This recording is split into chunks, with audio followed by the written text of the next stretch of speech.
O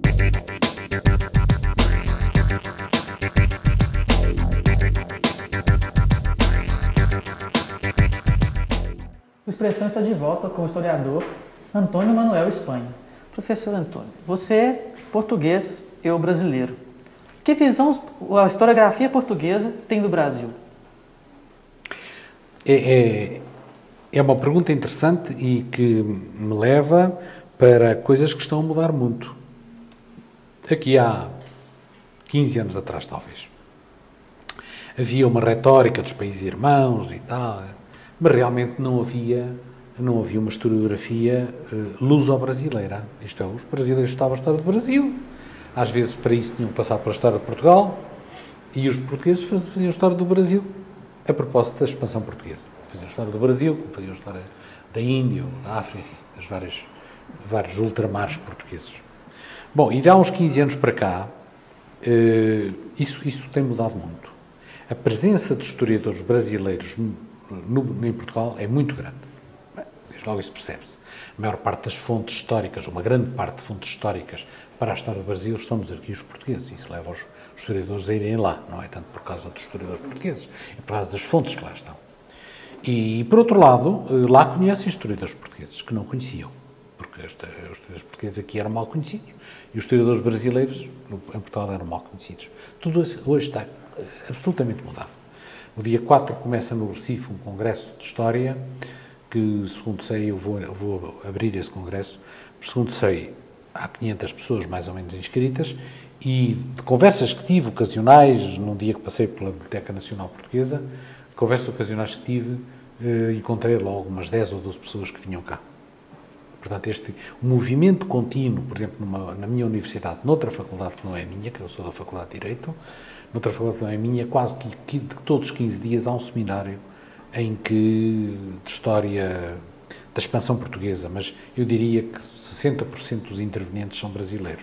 Essa relação dual, ela cessou para Portugal quando o Brasil ficou independente? Sim, basicamente, mas depois prolongou-se muito, porque Portugal, durante o século XIX, esteve muito ocupado com os próprios problemas internos. Guerras civis entre liberais e absolutistas, depois problemas de desenvolvimento. Portugal esteve muito voltado sobre si mesmo. E o Brasil também, no século XIX. E depois, no século XX, a mesma coisa. Tiveram regimes parecidos. O regime de Getúlio Vargas é parecido com o regime de Salazar. Era uma época, não é? Mas de facto, e houve sempre uma retórica dos países irmãos e tal. Mas realmente isso nunca se traduziu praticamente em nada. A maior parte dos historiadores brasileiros, dos grandes historiadores brasileiros do século XX, em Portugal não eram conhecidos. E de Portugal e dos portugueses aqui eram conhecidos os que tiveram que se exilar no tempo de Salazar e que vieram para aqui, como que é o caso de Jaime Cortesão, que escreveu sobre Portugal, escreveu sobre o Brasil e que, de facto, é um historiador conhecido cá, porque cá viveu muito tempo. Quase todos os outros viveram em Portugal, alguns exilaram-se em França, os que tiveram que se exilar, e, portanto, isso... Por outro lado, a história, esta separação, e depois uma coisa que é comum a vários países sul-americanos e vários países que foram colónias europeias. A história dos países que foram colónias tem frequentemente, isso hoje também está a mudar muito, mas teve frequentemente um tom justificativo da independência. Ou seja, através da sua história, a Argentina, o México é muito claro nisso, o Brasil também e outros países, os próprios Estados Unidos, no fundo fazia uma história baseada na exaltação da independência e na condenação da exploração colonial. Vou inverter a pergunta no caso. Então, o país, que era colônia, ele só pode ser considerado como formador de sua própria história pós-independência? Não. Isso é um erro, mas é um erro comum. É um erro comum em alguns historiadores do Brasil, muito frequente, e mais do que isso, até há muito pouco tempo, a historiografia brasileira tinha esta ideia, que ainda faz parte do senso comum das pessoas. Ainda o taxista que me trouxe do aeroporto me dizia isso. Durante o período colonial, todas as ordens vinham de Portugal. E no Brasil fazia-se o que Portugal queria. Não, nada é mais falso. O reino de Portugal é muito pequenino, era muito pequenino. Na Europa era muito pequenino, tem 89 mil km². Minas Gerais deve ter várias vezes isso. Bem, mesmo em Portugal, da corte em Lisboa, o rei não conseguia mandar a 40 ou 50 km da corte. Tinha uma dificuldade enorme, porque os transportes eram maus, porque não tinha funcionários, o Estado não tinha esta quantidade de funcionários enorme, não tinha telégrafo, não tinha telefone, não tinha e-mail, não tinha comboio, trem, como vocês dizem, não tem avião, não tinha... Bem, e, portanto, mandar fora da corte era muito difícil. Agora, imagine isso transportado para uma colónia como o Brasil, que é não sei quantas vezes maior, 30 vezes maior que Portugal, que está separada por um oceano. A verdade é que no Brasil, como na Índia, como em Macau, mandavam os que lá estavam. De vez em quando, mandavam os que lá estavam. Quem lá estava é que mandava. Quem cá estava é que mandava. De vez em quando chegava um vice-rei, mas o vice-rei ou estava na Bahia primeiro ou estava no Rio de Janeiro. Como você falou, esse é um erro, porque às vezes nos dá a impressão de que alguns historiadores transformam o Brasil em um país sem memória. Sem memória. Por exemplo, quando muito corretamente, quando se comemoraram os 500 anos, não era bem os 500 anos do descobrimento do Brasil.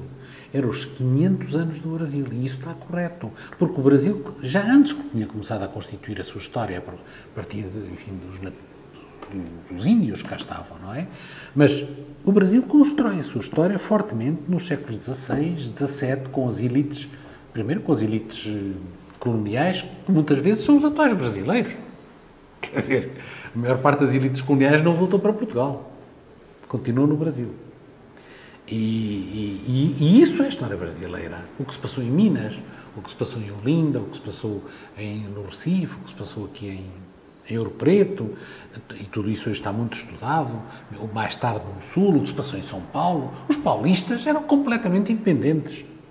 Quando era preciso que os paulistas participassem em alguma guerra, por exemplo, contra os índios lá para cima, para o Amazonas, os paulistas punham condições. E muitas vezes condições ilegais. Por exemplo, cativar os índios. Isso era proibido, porque estava proibido por leis desde o século XVI. Os paulistas só iam se o comandante militar dissesse que nós podemos cativar os índios, reduzi-los ao cativeiro, fazê-los escravos. Porque tudo isto quer dizer que a história do Brasil é muito mais antiga que os brasileiros às vezes podem pensar.